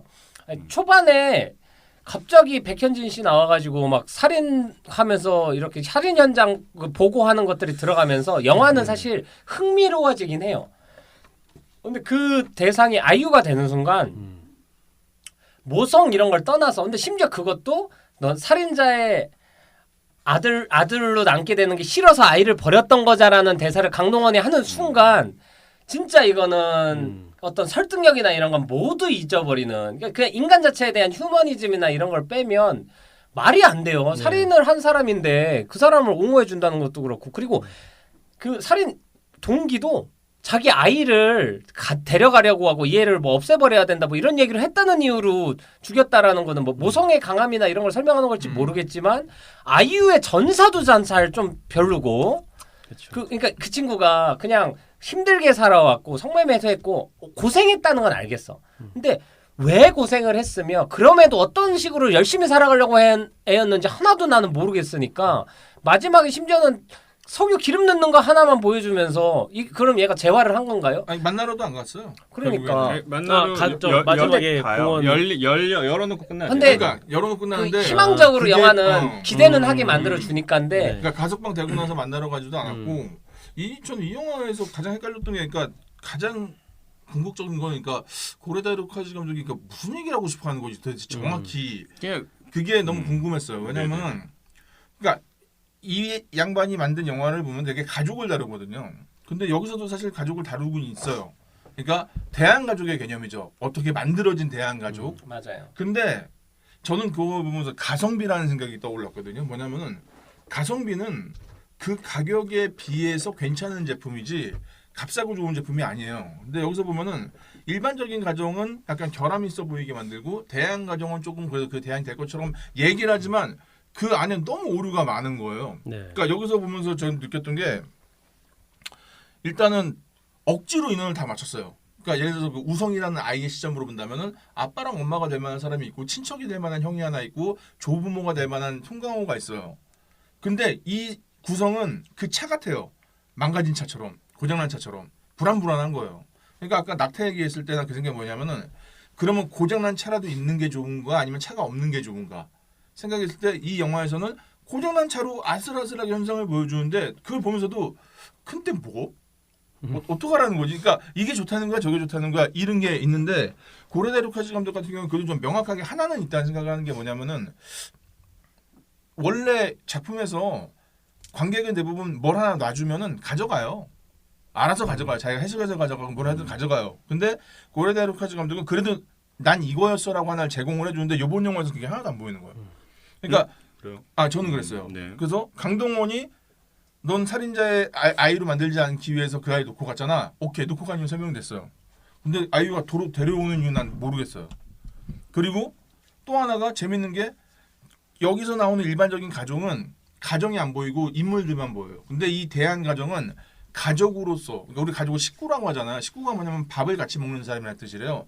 여기서는 뜻하지 않게 모두가 같은 행동을 하고 같은 시간에 같이 밥을 먹고 같은 행동을 하고 지네끼리 막 밤에 뭐 이거 다 짜고 그러니까 일반 가정보다 훨씬 더 가정적인 모습을 보여줘요. 근데 이거는 결국엔 가성비라는 거죠. 전혀 일반 가정에 도움이 안 되는 부분이었고 그다음에 잠깐 첨언을 하면 네. 근데 그 우선은 그 가족처럼 보이는 장면들을 넣어준 건 있어요. 그러니까 그리고 장면으로 메시지를 강조하는 장면이 있어요. 배두나가 꽃잎 하는 장면도 그렇고 그런데 가족으로 그래도 보이는 장면은 세차장에서의 이런 장면이나 이런 밝은 장면이 있고 그리고 이 영화는 어느 가족하고 거의 구조나 이게 닮았어요. 근데 그들도 완벽하게 대한 가정이었는데 그들은 그 중요한 게 그들 거기서는 항상 그 바닷가에서 가족들이 같이 있는 모습에서 뭔가 행복이나 이걸 보여주거든요. 근데 이번에는 과정에서는 안 보여주고 마지막 장면에서 이제 배두나랑 그걸로 보여주면서 어떤 완성된 가족을 보여주는데 저는 고레다 히로카즈 감독의 전작도 그렇고 이번 작도 그렇고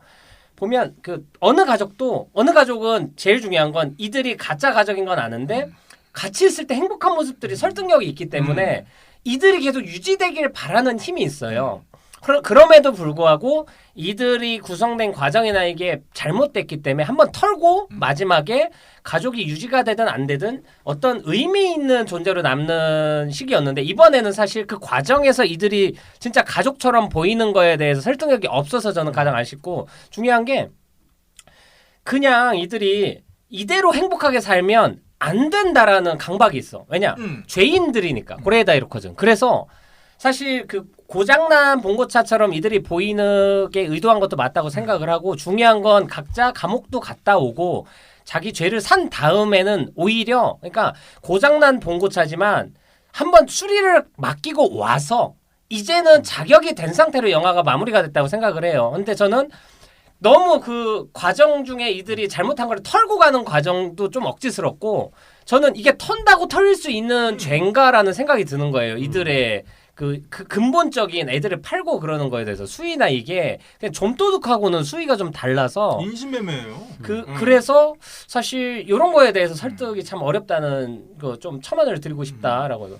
그러니까 여기서 앞만 봐도 이 차 안에 있는 모든 인물들이 당장 3천만 원이 급한 사람들인데 갑자기 세상 착한 사람처럼 막 행동을 하는 것도 그렇고 이게 갈피를 못 잡겠다. 내가 보면서 그러니까 딱 그거 어떡하라고 도대체. 그러니까 뭐냐면 그러니까 유도를 해주면 따라가겠는데 유도줄이 없는 거예요. 그냥 계속 나열만 돼 있는 거예요. 맞아요. 그리고 이제 송강호가 사실 카지노에서 5천만 원 빚이 있다라는 중간 잠깐 나오잖아요. 그건 이 사람이 돈을 되게 간절한 어떤 이유는 되지만 송강호라는 캐릭터에 대해서 인간미나 열심히 사는 사람처럼 보기에 계속 거리를 두게 돼서 그냥 송강호니까 이 사람에 대해서 우리 감정이입하는 거지. 그 친구 동네 태호인가 그러니까 아들 걔한테 쩔쩔매는 것도 그럼 좀 알려줬으면 좋겠어. 나는 도대체 왜 이렇게 쩔쩔매는지를. 비 때문에 뭐 그런 건데. 비 때문인데 걔한테 빌린 게 아니라 가족한테 빌렸던 뭔가 좀 구체적으로 얘한테 뭔가 있으면 좋겠는데 너무 쩔쩔매고 넌 맨 마지막에 스포되니까 궁금한 게 그러니까 뭐 스포해도 됩니다. 송강호가 죽인 거예요. 죽인 거예요. 그렇죠. 예, 걔를 죽인 게 아니고 왜냐면 그 깡패를 죽인 거 아니에요? 아니 걔를 죽인 거예요. 걔를 죽인 거라고. 그러니까 뭐냐면 얘를 그냥 놔두면 아이를 데려오러 계속 가니까 송강호가 얘를 해결을 하고 자기는 그냥 떠나버린 거예요. 아 저는 그 이 친구 말고 그 같이 친구. 한 사람 이 사람한테 4천만 원을 받기로 했으니까 우리 4천만 원으로 장사를 하자 그래서 이 두 사람이 얘를 죽인 거라고 생각을 했어요. 근데 그러면 송강호 마지막 혼자 남아서 지켜보는 거고 그렇고, 그러니까 이게 뭐냐면 위대한 유산 같은 건데 그 우성이랑 아이유가 나머지 삶을 온전히 살 수 하기 위해 이 사람들이 희생을 하는 거예요. 마지막에 그 강동원은 잡힐 거 알면서 거기 간 거고. 그래서 아이는 오롯이 정과나 이런 거 없이 살고 아이유도 최소한의 방법으로 살게 해서 다시 가족이 봉합할 수 있게 희생하는 영화라고 보는 게 왜냐하면 사실 그 메시지가 아니고 동료를 죽인 게 돼버리면 그 뒤에 대한 어떤 설명이나 이런 게 있어요. 근데 뭐 해석에 맞고 틀리고 떠나서 이런 휴머니즘에 대한 설득력이 없어요. 그러니까 이게 이들이 그러니까 결국엔 이들이 모두가 여기는 모든 캐릭터가 자기 부모 없는 결핍으로 시작을 해가지고 행복하지 못하게 사는 사람들인데 이렇게 산 사람들이 그 어떤 아이유에 대한 얘기도 듣고 이 아이를 보고 나서 이 아이만이라도 우리 다음 세대만이라도 행복하게 살기 위해서 기성세대가 희생하는 메시지로 가고 있는데 저는 이 영화는 그거를 설득을 못했다고 생각하고 이게 같은 일본 애니메이션 중에 진짜로 그 크리스마스에 일어난 기적이라고 동경대부라는 영화 있어요. 그 곤 사토시 라는 작가입니다. 그 대단한 애니메이션 천재인데 퍼펙트 블루랑 나중에 파프리카라는 매트릭스 영향준 이거 만든 작가가 만든 것 중에 동경대부라고 거지들인데 길거리에 버려진 어떤 애를 주스면서 얘에 대해서 자기들이 챙기고 막 그러는데 이 아이에 관련돼서 사람들이 막 찾으려고 하는데 이 아이를 지키면서 벌어지는 어떤 이야기인데 거기서 보면은 내 혈육이 아님에도 불구하고 이 어린애를 지키기 위해서 생기는 휴머니즘이랑 연대, 가족 이런 거에 대해서 엄청나게 설득력이 있거든요. 근데 이 영화는 메시지는 알겠는데 그걸 막는 어떤 연결고리나 이것들이 잘 엮어지지 않은 것 같다는 생각이 들어서 그다음에 이제 저는 아이유 씨가 너무 눈에 밟혔거든요. 계속 뭐냐면은 이거는 개인 소견인데 역시 연기자라는 배우랑 연기자는 다르다는 생각이 들었던 게 여기서 전 아이유가 계속 튀었어요. 연기나 이런 그러니까 표현 자체가 뭐냐면은 그거 같아요. 속도의 차이라고 생각을 하는데 영화는 2시간 안에 다 소화하려네요. 근데 드라마는 16부작이면 한 6주 7주 걸리거든요. 그러니까 맞아요. 적응할 시간이 있는데 여기서 아이유의 처음에 딱 시작하자마자 하면서 그 딴 사람 비교해봤어요. 강동원이 말한 다 봤는데 아이유가 계속 튀는 거예요. 보면서 그러니까 불편해요. 보면서 그러니까 솔직히 얘기하면 저 친구가 입을 열 때마다 불편해요. 막 보기가 너무 힘들었어요. 저는. 근데 그게 뭐가 문제냐 생각했을 때 항상 외국 연출, 우리나라 연출이 외국인 감독하고 이 언어에 대한 이해도가 없으니까 그걸 못 잡아주는 것 같다는 생각이 들긴 하더라고요. 그래서 그러니까 아이유가 못한다, 누가 잘한다 이 개념이 아니라 이건 잘잘못의 개념이 아니라 밸런스가 너무 안 맞는데 생각이 들어가지고 좀 보기 힘들더라고요. 저는 그거는 사실 뭐 잘하다 잘못하다일 수도 있는데 중요한 게 아이유 캐릭터 자체가 너무 중요해요. 이 작품 전체 내가 아까 뭐 그렇게 어머니가 된다라고 얘기한 것처럼 이 인물의 감정 변화나 이게 이 드라마의 메인 플롯이기 때문에 그래서 비중이랑 어떤 주어진 것 해야 할 게 훨씬 많은데 그러다 보니까 더 튀어보일 수도 있다고 생각을 하고 그리고 그게 좀 부족하니까 대부분 아이유가 갖고 있는 상황이나 저 사람에 대한 이걸 주변 사람 대사로 설명을 해줘요. 그러니까 그게 약간 벌충하는 느낌이 들고 이게 또 하나 이거를 송강호 씨가 연기상을 받았는데 저는 이게 그걸 정보를 알고 봐서 그런지 모르겠는데 되게 인상적이었던 장면이 맨 처음에 그 아기 그 팔러 간 그 부둣가에서 예. 그 옆에서 그 부부가 막말하잖아요. 예. 딱 봤는데 송강호 씨가 아기 귀를 막고 있더라고요. 나 그거 보면서 저게 디렉션이면 감독이 미친놈이고 진짜 스스로 그걸 세팅했으면은 이 사람은 내가 봤을 땐 연기의 신이다고 이 생각이 근데 들었어요. 그때는 아이유가 욕을 하고 있었을 때였기 때문에 아니, 그러니까, 가리는 게 되게 자연스러워. 그러니까 둘 다 서로 연출이긴 막말을 할 했어요. 때였고 저쪽에서 얘 평가할 때였거든요. 눈썹이 생각보다 뭐 적네요.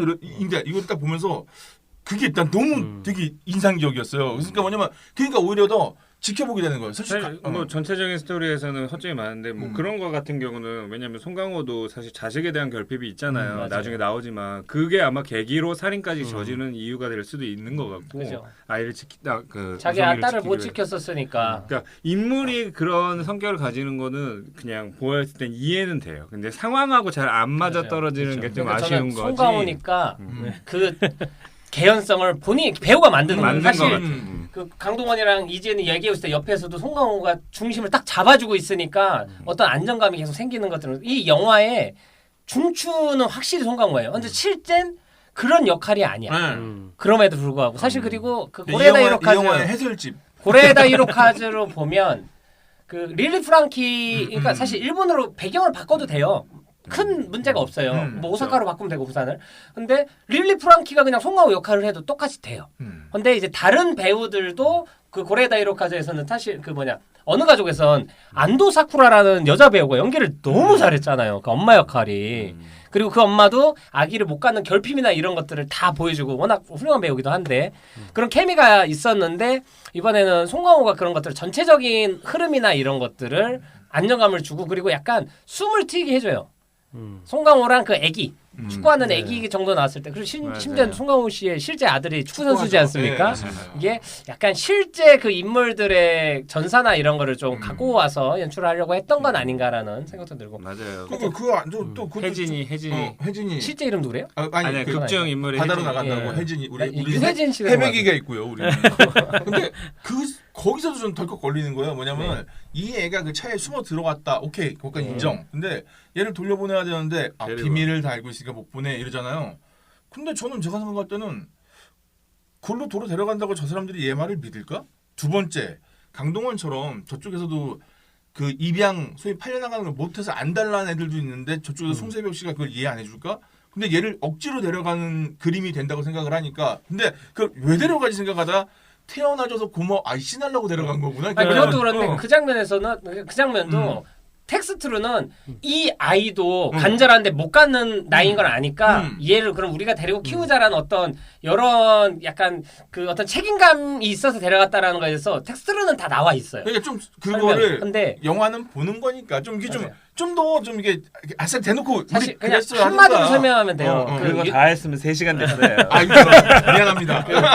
그 유명한 누벨바그 감독이 한 얘기가 있는데 영화를 할 때 메시지를 전하고 싶으면 영화에서 진짜 메시지를 정말 메시지만 전하고 싶은 사람은 영화를 만들 게 아니고 전보를 보내면 된다라고 말한 게 있어요. 그러니까 영화의 메시지는 중요하지만 영화는 영화로서의 보게 하고 재밌고 이게 중요한 거지 메시지가 너무 도드라지고 나머지를 신경을 안 쓰는 건 그건 영화가 할 덕목이 아니다라는 얘기가 있는데 사실 가장 그거에 대해서 간과한 그런 대표적인 예처럼 보이는 영화가 아닐까라는 생각이 좀 들더라고요. 개인적으로는 그 엄청 까네. 불을 끄고 사실은 태어나줘서 고마워 요 장면이 아, 사실은 되게 극적으로 좀 다가와줘야 되는 대사고 그게 약간 장면인데. 그 진짜로 일어날 좀 기적에서 그런 몽글몽글한 장면이 그러니까 그런 느낌이 다 들어야 되는데 이게 약간 네. 이게 그 고스트 헬로 고스트인가에서 그 무슨 김밥 미나리 미나리과 김밥. 김밥 그러니까 이런 것처럼 한 방이어야만 하는데 약간 한 방이 이게 캐릭터들 간에 이게 공감이 잘 안 돼 버리다 보니까 맞아요. 이렇게 얘기하는 것도 아니 태어나 준 건 고마운데 저렇게 살면 살인을 저지르고 인신매매를 하고 뭐 이렇게 된 주인공들이 얘기를 하니까 이게 이입이 좀 잘 안 그리고 되더라고요. 이게 일본 영화였으면 약간 그러니까 만화적인 허용 요소가 있어요. 맞아. 뭐 살인 사건이 있었다도 그렇고 만화적인 허용이 있어. 애가 갑자기 차에 탔다 이런 것들도 기쿠치로의 여름이나 이런 것처럼 말이 안 되는데 이건 영화야라고 하는 게 있는데 이게 사실 그리고 한국으로 왔고 스타 플레이어들이 아니었으면 저는 만약에 강동원이 아니었으면 그러니까 설득력이 계속 아니 강동원이면 저기서 저렇게 먹고 살 필요가 없을 것 같은데라는 제가 입양을 못 나갔다고? 그러니까 피지컬도 그렇고 그런 것도 그렇고 그러니까 다른 사람들도 사실 그 오히려 마이너 캐스트로 하고 인지도 없는데 좀 더 서민적인 느낌이나 이런 게 설득력 있는 배우들로 캐스팅을 하는 대신에 그럼 저는 영화는 훨씬 좋아졌을 거라 생각을 하는데 그리고 아이유도 저는 연기를 잘하고 못하고 아니고 아이유라는 사람이 갖고 있는 어떤 아이콘적인 이미지들이 있다 보니까 우리가 하는 이 사람이 막 힘든 연기를 해도 그게 그 나이아 시간은 아까 말했던 그 드라마 길고 전사도 다 설명을 해주는데 이 영화는 짧은데 스타인데 여기에서 자꾸 돈 없고 그런 그 되게 미성년인 엄마 얘기 연기를 하고 있으니까 이 충돌이 심해서 그러네요. 하여튼 이게 모순인 게 유명한 사람을 해야 관객이 많이 와요. 하지만 만듦새에는 항상 방해가 되는 것 같아요. 사실 동수 캐릭터가 굉장히 공감 가는 강동원 그 공감이 가요? 아니 그러니까 뭐냐면 외모가? 외모는 항상 공감 가죠. 강동원 씨는. 그 보면서 관계에 대해서 사실 우성이랑 가장 비슷한 인물이잖아요. 동수가. 그렇죠. 우성이가 그렇게 크면 강동원이 맡은 동수 역할처럼. 정우성? 그러니까 전 그 생각도 했어요. 그것도 생각해보면 칸이니까. 잘생겼으니까. 그래서 동수가 그렇게 얘기하고 하는 뭐 이런 것들이 10분 드라마 그 인물의 서상 안에서는 굉장히 10분 이해가 가는데 아까 이제 이 영화의 구조적인 문제는 아까도 얘기했지만 그런 문제고 사실 전혀 다른 얘기로 저는 사실 이 영화를 보면서 그 입양 문제에 대한 생각을 안 할 수가 없었어요. 사실 우리나라도 몇 년 사이에 입양해서 아이들이 잘못되거나 그 안 좋은 사건들이 굉장히 크게 몇 번 있었잖아요. 되게 해외 입양을 많이 보내던 나라였죠. 아, 네, 네. 우리나라 원래 그런 나라였고 네. 그 최근에 뭐 정인이 문제라든지 네. 뭐 이런 문제들이 굉장히 화두로 사회적인 문제가 됐고 입양 문제에 대해서 다시 한번 뭐 정치계나 이런 쪽에서도 다시 한번 생각해봐야 되는 시점에 이 영화가 또 그러니까 이 영화가 잘 만들고 못 만들고 맞아요. 떠나서 주제의식을 가지고 들어왔기 때문에 그리고 큰 스타들이 이 영화를 풀어나가는 지점에서는 긍정적으로 좀 바라볼 필요도 있다. 그러니까 말씀을 이거예요. 들었어요. 저는 알겠고 무슨 의미인지도 알겠는데 그렇다면은 좀 더 정확하게 정보를 제공해 줘야 되는 게 예를 들면 아까 그 이경님 말씀하신 대로 입양하는 사람들 약간 범죄자 취급을 거의 여기서는 약간 그렇게 나와버리잖아요. 그러니까 하면 안 되는 사람이 데려가려고 하고 경찰이 짠 사람이 나오기도 하고 그러니까 이거를 입양을 하는 사람들에 대해서 긍정적인 이미지가 하나도 없는데 그렇다고 이 사람들이 정의롭냐? 아니에요. 이 사람들 범죄 인신매매예요. 3천만 원, 4천, 그러니까 심지어 1,000만 원 속이잖아요. 원래 4천인데 3천에, 그러니까 어느 쪽에도 명분이 없는 거예요. 그러니까 내가 이 영화를 만약에 입양이라는 문제에 대해서 고민해 봅시다라고 하면 이렇게 만들면 안 되죠. 뭐 근데 사실 저는 결국은 깨달았다라는 그럴 수도 결론으로 있나? 가니까 근데 불교 영화인가요? 그러니까 근데 제가 보기엔 사회적 이슈, 그러니까 중요한 이슈를 적재적소 타이밍은 맞아요. 그건 좋은데 그래요. 이게 결과론적인 거니까 예를 들면 도가니가 나왔을 때 학교 폭력이나 이런 거에 대해서 그렇고 또 82년 김지영 같은 영화 나왔을 땐 영화가 흥행도 하고 이게 사회적인 이슈랑 이 영화의 힘이 사람들한테 그 시선을 끌어들이면서 사회적 문제로 이렇게 떠 올라오게 만들거든요. 근데 사실 브로커는 그렇게 하기에는 뭐 부족하고 그리고 예를 들면 첫 번째 학부형이 아니 그 사람이 나쁘고 이런 거는 이게 저는 헷갈리는 게 아이를 왜 정식 입양을 안 하고 꼭 돈을 주고 입양해야 되는지에 대한 저는 그 이유를 모르잖아요. 제도를 모르니까. 근데 그쵸. 어린애들은 입양이 안 되나? 아니면 왜 굳이 1,000만 원을 하고 나 사실 입양 타가손 그 입양을 할 수 있는 공식적인 단체들이 분명히 있을 텐데 왜 브로커를 쓰는지에 대해서도 그냥 그걸 모르니까. 네. 저도 잘은 모르지만 예. 뭔가 입양을 할 조건이 안 될 수도 있어요.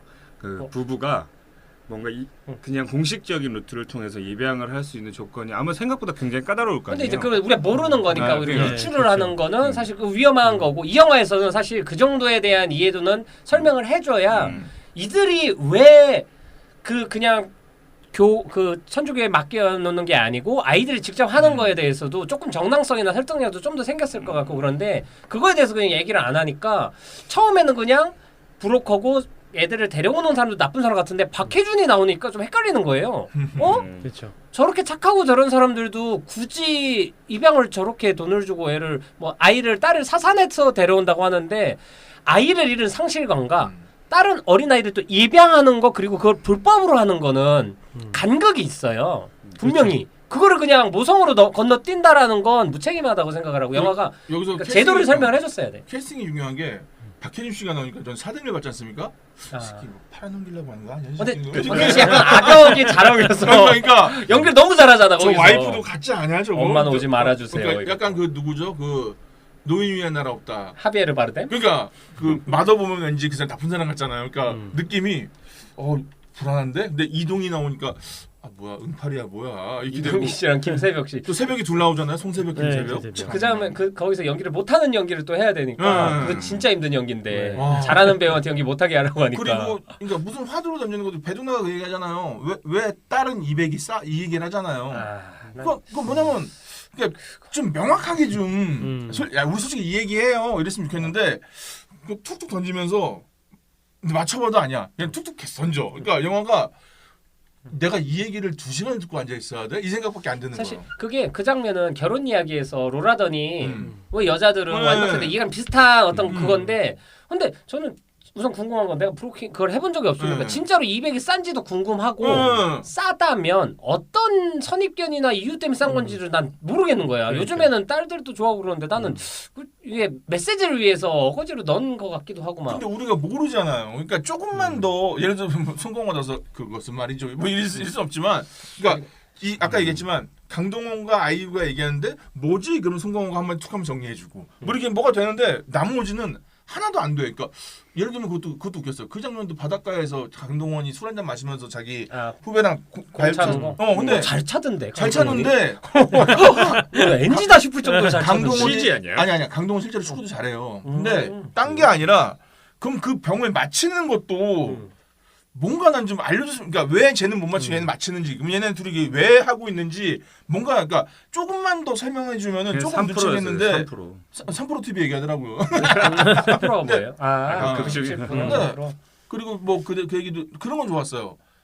엄마 40명 중에 1명 온다고. 그러니까 이런 거 들으면은 바로바로 이해하는데 나머지는 정보가 하나도 없으니까 뭐지? 그러니까 심지어 줄 풀려가지고 경찰 와가지고 이거 근데 그 장면도 긴장감을 위해서 전 장면인데 긴장이 안 되죠. 왜는 거야? 경찰이 약간 개그를 하고 있던데 거기서. 그래서 누가 봐도 한 꼭지 따먹겠다는 긴장감이 있어야 되는 장면이잖아요. 긴장감이 있고 이거를 거짓말하면서 했는데 거짓말도 어설프게 해서 서로 이렇게 긴장해야 되는데 게다가 심지어 그 전에 살인 사건 얘기를 했단 말이에요. 그러니까 텐션은 이미 쭉 올라가서 어떻게 하려고 저러지 그런데 그냥 해프닝으로 딱 끝나버리니까 이건 재미도 아니고 이게 도대체 그러니까 무슨 말? 그러니까 나 이 생각이 들었어요.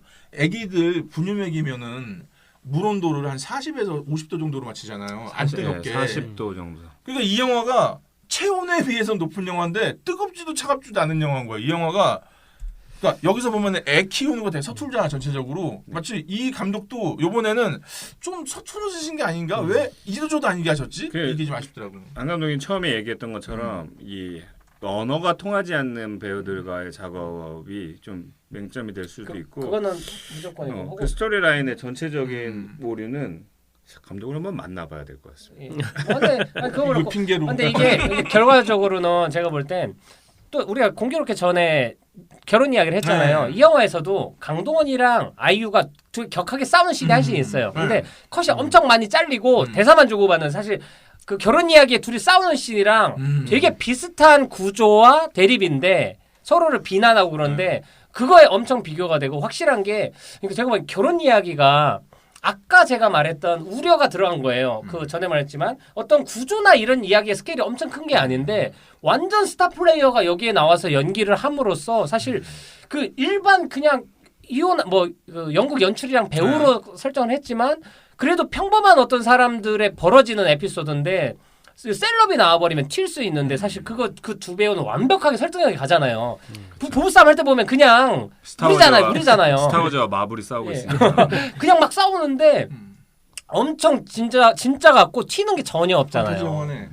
그래서 결혼 이야기가 되게 좋은 사례인 것 같고 확실하게 그 뭐 연기 지도나 이런 것들도 분명히 영향이 있을 거라고 생각합니다. 그 부부 얘기는 일반적인 얘기예요. 사실 특별한 얘기가 아니라 연애일 수도 있고 근데 뭐 감독의 자전적인 게 들어갔으니 더욱더 뭐. 근데 이런 영화 유아 인신매매는 특별한 일이에요. 그러니까 우리가 알 수가 없단 말이죠 전혀. 그러니까 그리고 그 있어요. 그 입양 기관에서 있다가 성인이 되면은 요즘에 그 프로젝트 있잖아요. 18세. 네, 500만 원 주고 내보내는 거. 그러니까 뭐냐면 난 그런 걸로 연결시키는 그래서 되지 않는 입양이 되지 않는 경우에는 뭐 이렇게 좀 이랬으면 좋겠는데 무슨 드라마 쪽으로 간 것도 아니고 판타지 개념도 아니고 현실 얘기도 아니고 이 맛도 저 맛도 아니고 그러니까 너무 그러니까 나 솔직히 그러니까 엔딩 때 차 이거 그 사진 있는 거 있잖아. 보는 순간 내 머리도 흔들리더라고. 내가 뭘 본 거야? 사실 중간에 한번 졸긴 했지만 마지막 엔딩 크레딧을 보면서 드는 생각은 그냥 저 개인적으로 그래서 우성이는 제가 드는 생각이었어요. 과연 우성이는 어떻게 됐을까라는 생각이 들더라고요. 얘는 더 괴롭죠. 왜냐면은 이미 배두나가 키웠는데. 근데 중요한 거는 뭐 아직 과정이고 그리고 뭐 그들이 이제 어떻게 키우느냐에 따라서 그리고 내가 보기엔 이거는 우리 기존의 마인드로 해석할 문제가 아니고 앞으로 벌어질 우리 미래에 대한 이야기로 봐야 돼요. 왜냐하면 출산율은 적어지고 있고 입양하는 가족 그러니까 미래에는 우리가 어떤 식으로 가야 되는지 그런 화두기 때문에 기존의 생각으로 할 필요는 없는데 저는 그래도 가장 뜨한 엔딩 두 가지 우선 나는 왜 배두나 키우는지 절대 모르겠고 아니 왜냐면 자기가 결혼 뭐 했을지도 모르지만 애가 그리고 자기가 출산을 못하는 사람도 아닌데 그러니까 자기가 조건이 되나? 그걸 키우는 거 자체가 저렇게 그러니까 그 생각이 들었어요. 그래서 진짜 나도 그냥 이게 왜냐 이건 추측밖에는 방법이 없는데 배두나 이야기는 그냥 혹시 불임인가? 아, 막 이런 맞아요. 저도 생각도 그렇게 들고. 생각했어요. 근데 이제 그것 좀 힌트가 좀 부족한 것 같고 그래서 꽃을 죽은 꽃을 보고 이거 손으로 만지는 것도 그런 불임에 대한 상징일 수 있겠네요. 그런데 근데 궁금한 게 남편 음. 차 한번 나오잖아요. 천사야 천사. 아니, 그러니까 처음부터 보면 어. 그 사람은 천사야. 천사. 그래서 문제가 안 돼. 개연성이 완벽해. 그럼 인간 외의 존재네요. 예 맞아요. 슈퍼맨이에요. 그래서 임신이 안 되나 보다. 신과 함께.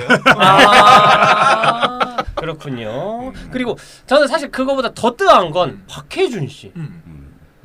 그 가족이 애를 가끔 만나러 온다고 하는데 아니 그 사람들은 사실 착한 마음이긴 했지만 뭐 죄를 진 것처럼 지금 집행유예 집행유예 빨간 줄 갔어요. 근데 사실은 근데 애를 또 만나러 간다고? 근데 그게 난 신이네 신. 조금 이해할 수도 있는 게 난- 그냥 사실은 조금이에요. 조금 이해. 왜냐면 모유 수유를 하잖아요. 근데 이게 사실 굉장히 특별한 기억이고 경험이긴 하거든요. 그래서 부인 그리고 때문에 가는 게 특히나 아닐까. 그 죽은 아이 때문에 젖이 돌았는데 그 젖을 이 아이한테 처음으로 먹인 거 아니야. 이게 사실 그러니까 이런 이성적으로는 좀 생각할 수 없는데 그런 게 좀 적용하지 않아요. 그러면은 아이유도 얘를 낳았으니까 얘도 모유수유를 맞아요. 해야 될 거 아니야. 그거는 무조건. 근데 그런데 모유수유가 하고 싶다고 어려서- 다 되는 건 아니잖아. 아니, 근데 그러니까 영화에서는 그거에 대한 가능성이나 이런 거 전혀 언급이 안 되는 거예요. 그러니까 그러니까 그 내가 이상하다 그랬잖아. 무성이. 근데 거기까지는 안 가도 다른 문제 워낙 많은 산더미 같으니까 거기까지는 안 가도 되고. 근데 감독님 아니, 만나겠어. 근데 이게 뭐 모성 이런 건 알겠지만 박해준 입장에선 얘네들의 선한 의지 때문에 자기는 빨간 줄 갖고 사회적으로 그렇고 그리고 애를 생각해도 이 애 입장에선 이 아저씨들 뭐라고 설명할 거야? 자기 살려고 했던 사람이잖아요. 뭐 이게 무슨 대부 그런 것도 아니에요. 친모도 있고 지금 자기 키우고 있는 의붓 엄마도 있고. 근데 박해준 가족들이 챙겨준다는 게 이상해 나는. 그러니까 전체적으로 김쌤도 이거 보고 김쌤은 되게 잘 봤더라고요. 특히 아이가 나오니까 엄청 감정이입하면서 봤는데 잘 보시네. 근데 결론적으로는 이성적으로는 근데 다들 범죄자들 아니야? 이 얘기는 하더라고요. 그러니까 결국 현실적으로는 이 영화가 죄수 뭔가, 이야기인가? 딱 맺어지는 부분은 너무 약하다라는 생각은 들었어. 하여튼 그들이 죄값을 받긴 받았으니까라고서는 넘겨주긴 하는데 그렇다고 해서 그게 죄값을 받았다고 해서 무슨 완전 그러니까 처음에 난 그것도 되게 좋았어요. 그 송강호의 세탁소 이름이 OK 세탁이더라고요. 그래서 그래 저것도 의미가 있네. 역시 애 인생을 새로 세탁해주고 뭐 근데 거기까지 신나게 경쾌하게 보다가 계속 어디로 가는 거야 도대체. 그러니까 이게 고레다 감독이 되게 사실주의적 감독이잖아요. 그 풍경이나 이런 것도 부산에서 서울 올라오는 길에 영화에 등장하는 배경에 맞게 다 그 지역에 가서 직접 세팅도 하고 그리고 최대한 조명을 안 썼대요. 강동원 배우 말로는 이제 오랜만에 필름 영화 찍는 느낌이다 할 정도로 자연광만 가지고 해서 이 분위기나 색감이나 온도나 이런 거는 너무 좋은데 이 감독이 얘기했던 게 이 영화는 배우를 즐길 수 있는 영화라고 했단 말이에요. 소개를. 근데 그렇게 얘기를 할 정도였으나 그 핀트는 좀 맞지 않았다라는 느낌이 많이 강하게 배우를 들더라고요. 죽이려면 틱톡을 봐야죠. 근데 또 뭐 해외에서 보는 시선은 달랐을 수도 있을 것 같아요. 네. 뭐 킹덤 같은 것도 사실 우리나라에서 배우 화술이나 뭐 좀 어색하다 이랬는데 사실 외국에서는 못 느낀 것처럼 그들은 또 메시지 위주로 더 봤을 수도 있을 것 같다고. 아마 생각을 캐릭터에 관한 얘기를 한 것 같은데 네. 그 캐릭터를 잘 봐라라고 한 것 같은데 이 캐릭터가 너무 헷갈리게 그쵸. 만들었죠. 맞아. 네. 그리고 사실 마지막으로 배두나 그 형사 커플도 경찰 커플도 저 둘이 계속 저렇게 다른 일 안 하고 여기를 계속 며칠 동안 따라다니잖아요. 난 저 둘도 불안해. 만약에 현장을 덮치러 갔어. 근데 다 남자들이고 강력하고 만약 깡패 같은 사람 있으면 과연 제압할 수 있을까? 저 둘이? 왜소한 둘이? 게다가 나는 장비도 어디서 공급받는 거예요? GPS랑 그만큼 지원을 안 해준 게 아닐까요? 저는 그렇게 사드 장비 같은 느낌이 아니, 드는데. 그러니까 뭐 하면 뚝뚝 다 나오고 또 하나가 말씀하신 대로 보통은 그런 미행 잠복은 남녀 한조로 해서 하는 걸로 알고 있는데 또 하나가 더 그건 이렇게 넘어가요. 근데 미행이 너무 엉성해요. 뒤에 박스 뒤에서 이렇게 쳐다보고 있어. 그리고 차 따라가는 거 보면 그 도로에 두 대뿐이 없어. 계속 쫓아가. 그러면 나라도 의심하겠어. 까만 차가 차도 안 바뀌다는데 집 앞에 며칠 동안 세탁소 앞에 있는데. 심지어 비 오면 와이프도 돼요. 이상하지 않아? 근데 그 차가 끝까지 따라와. 그러면 아니 생각해봐. 매일 같은 차를 매일 보면은 로또 사야지. 모르는 여자를 봐도 맨날 보면은 차 번호판이라는 게 있는데. 그러니까 그리고 잠복이 입으면 뭡니까? 눈에 안 띄어야 되는데 비 오니까 비 오니까 와이프를 키잖아요. 뭐지? 여러분 안 이상해요? 내가 눈에 보는데 와이프가 왔다 갔다 하는 시동 끈 차가 있어. 그럼 당연히 이상하지. 그러니까 나는 이 영화도 저 미행 같다는 느낌도 드는 거예요. 왜 뭐 이렇게 어설퍼? 그렇죠. 맞아. 그 둘의 대화 내용이 중요한 거지.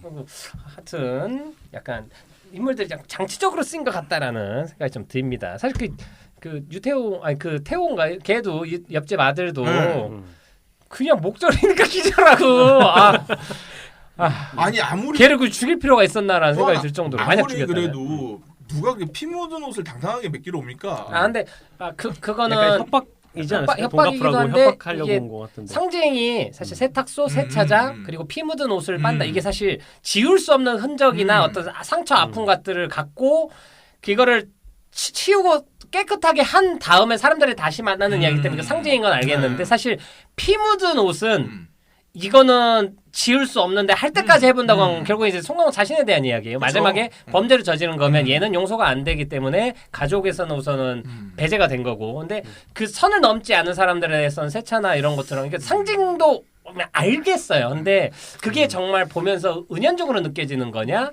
애써 생각을 해야 되는 거에 대해서 좀 별개 문제를 생각합니다. 세차장 씨도 진짜 빡친 게 그거 경험해보면 차가 시트가 다 젖잖아. 그냥 옷 갈아입는 문제가 예전에 아니잖아. 아는 누나가 차가 있었는데 내가 조수석에 너무 앉았는데 착해. 여기가 비가 새는 거예요. 그러니까 누나가 앞에서 야 돼지를 막아! 그러니까 보니까 돼지 쿠션이 막은 적이 있었는데 일단 물이 들으면 열받잖아요. 또 하나가 나는 거기에 아기가 있는데 그치. 얘 들어온 내가 아이였으면 머리끈 잡았어. 그것 때문에 감기 걸렸네. 그러니까 이 새끼 아, 우성이 그러네. 때 우성이 이렇게 뭐야 이렇게 혜진이 때문에 우성이 왜 걸렸나 했는데 근데 알았어. 나는 거야. 나는 이미 그 순간에 머리끈이 잡아요. 내 애인데 그러니까 아무리 그래도 근데 당연하지. 근데 그게 또 그거를 위한 설정인 거야. 내가 봤을 때. 그러니까 이거 너무 억지로 그래서 아기가 그것 때문에 죄책감에 계속 시달리잖아요 뒤에. 자기 때문에 감기 걸렸다고. 그리고 나중에 세차장 또 가자고 하잖아. 대관람차에서. 그리고 그런 새끼가 병원에서 공 차고 놀아? 이런 씨. 하여튼 그렇습니다. 예. 하여튼 불쌍한 우성이. 예. 커서 정송되면 되죠. 우리 DDR 좀 할게요. 예, 그럼 다음 DDR로 넘어가겠습니다. 예, 요거는 정재혜 씨입니다. 예, 오징어 게임 때 다뤘었고요. 천재 뮤지션이고. 근데 이번 영화에서 저는 인상적인 트랙은 없었어요. 근데 다만 피아노 곡을 들으면서 느꼈던 거 중에 하나가 피아노가 이제 한홍이라고 아세요? 한홍이라고 해서 피아노 손 푸는 악보가 있어요. 되게 유명한 건데 우리가 피아노 공부하면 체르니를 배우지 않습니까? 근데 전 개인적으로 체르니를 별로 추천을 안 드리는 게 혹시 아실지 모르겠는데 체르니가 원래 사람 이름이잖아요. 정신병자입니다. 그래서 자기가 자기 스승한테 피아노를 너무 힘들게 배워서 후대 사람들은 더 힘들게 배우라고 만든 게 체르니예요. 그래서 보통 사람들이 체르니를 치다가 다 관둡니다. 재미가 제가 없거든요. 50번까지 쳤죠. 네. 그걸 50번씩이나 치다니. 그래서 보통은 이 한홍이나 베토벤을 추천하는 편인데 근데 피아노의 실력을 가름하기엔 하나의 텍스트처럼 체르니가 정상화가 돼 있는데 개인적으로 추천해 주진 않아요. 근데 이번 영화에서 정재일 씨가 만든 음악은 전체적으로 한홍을 연주하는 느낌이었어요. 손 푸는 느낌. 그러니까 뭐냐면은 얘는 시험을 보러 갔는데 갑자기 뭐예요? 시험 문제 안 내고 이런 느낌? 그래서 약간 좀 아쉬웠어요. 여기서는 정재일이라는 사람의 천재성이나 감수성이 보이지 않는 느낌이 저는 많이 들어가지고 되게 아쉬웠어요. 아니, 그렇게 하면 진짜 잘한 거네요. 왜냐면 맞아요. 영화가 그러니까 음악도 그렇게 강한 거죠. 음악이 뚫고 나오면 근데 저는 그런 기대감이죠. 왜냐면 고레다이르 카즈라는 감독의 영향과 정재일이라는 사람이 만났을 때 시너지가 나왔으면 좋겠는데 이게 그냥 적당히 만나서 이게 그냥 더 이상 손도 안 놓고 이 정도 되는 건 너무 아까운 것 같아요. 네, 그랬다고 생각합니다. 여기까지입니다. 음악이라도 남겼어야 했는데 뭐 이런 느낌인 것 같네요. 데드사인 라고 범인은 생각을 고래다. 했고요. 네. 좋습니다. 하지만 뭐 특별한 이벤트로 만든 영화였고 네네. 수상은 했으니까 네, 송강호님 축하드리고요. 자, 뭐 오늘 얘기는 거의 다 한 것 같고 상당히 좀 부정적인 얘기가 많이 나왔는데 근데 은은하게 깠네요. 되는 것 같고 이게 작품의 톤처럼. 이게 좀 안타까운 건 상을 탔기 때문에 기대치가 높아진 것도 사실이에요. 맞아요. 그래서 더 많이 비난을 받게 된 것 같고 그리고 감독의 전작들이 너무 좋습니다. 그래서 좋습니다. 우선은 이 영화를 보면서 뭔가 아쉬웠다 싶고 그럼에도 왜 고레에다 히로카즈 감독이 좋은 감독인지 궁금한 분들은 그냥 어느 가족을 한번 보셨으면 좋겠어요. 그걸 보면 아 이런 영화 만들고 아 이런 메시지에 대해서 이야기 나누는구나라는 생각이 들기 때문에 한번 추천을 드리고 뭐 그거 말고도 저번에 우리 김범석 배우 나왔을 때 그렇게 아버지가 된다 인상 영화라고 한 것처럼 진짜로 일어날지도 몰라 기적 저는 그 제일 좋아하고 그러니까 이 감독이 많아요. 영화가 처음 접하신 분이 이게 전부라고 생각 안 했으면 좋겠어요. 예, 아니, 뭐 좋은 영화 워낙 많습니다라고 생각을 하고 오늘은 우선 이 정도로 줄이도록 하겠습니다. 그 다음 영화는 저희가 우선 또 넷플릭스로 한번 또 OTT로 들어가죠. 그래서 넷플릭스의 러브 데스 로봇 시즌 3입니다. 애니메이션 옴니버스 영화고요. 다음 주에는 그 영화를 다루도록 하겠습니다. 오늘 다 수고했습니다. 고맙습니다.